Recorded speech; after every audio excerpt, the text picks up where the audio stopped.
মানসিক অত্যাচার সহ্য করতে না পেরে আত্মঘাতী হলো এক যুবক। এমনটাই অভিযোগ তুলে প্রেমিকার বাড়ির সামনে বিক্ষোভ দেখালো মৃতের পরিবার।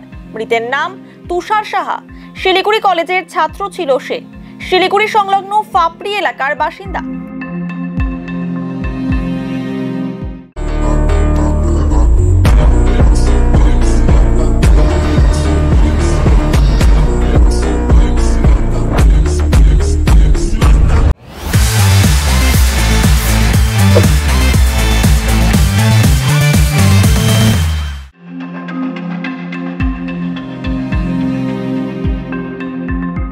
এদিন বাড়িতে কেউ না থাকার সুযোগে গলায় ফাঁস লাগিয়ে আত্মঘাতী হয় তুষার।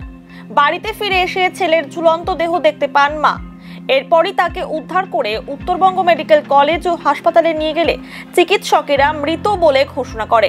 ঘটনার পরই ব্যাপক চাঞ্চল্য ছড়ায় ফাপড়ি এলাকায়। পরবর্তীতে পরিবারের সদস্যরা খোঁজ নিয়ে জানতে পারেন আজ সকালে প্রেমিকার সঙ্গে কথা বলেছিল তুষার।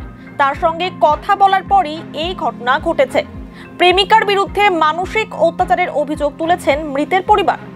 ঘটনার পর শিলিগুড়ির 43 নম্বর ওয়ার্ডের ভানুনগর এলাকায় মৃতের প্রেমিকার বাড়িতে বিক্ষোভ দেখান পরিবার ও প্রতিবেশীরা। খবর পেয়ে ঘটনাস্থলে পৌঁছায় ভক্তিনগর থানার পুলিশ।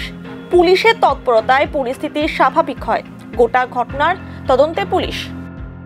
ছেলের বিক্রি সাহা আজকে দুপুর 1টার হবে। ফ্যামিলির লোক এখানেই আছে, এখানে থাকছে ফ্যামিলির লোক আছে। ছেলেটা খুব ভালো ছিল, মানসিক দাওয়াও হতে পারে।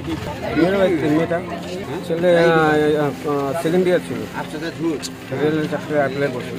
এই ঘটনা এখন কি বলবো, যত সময় মেয়ের চাপে এটা হয়েছে। আমরা এখানকার বাসিন্দা, আর ছেলেটা আগে এখানেই থাকতো। এই 1.5 বছর হলে নতুন ফাঁপিতে বাড়ি করছে।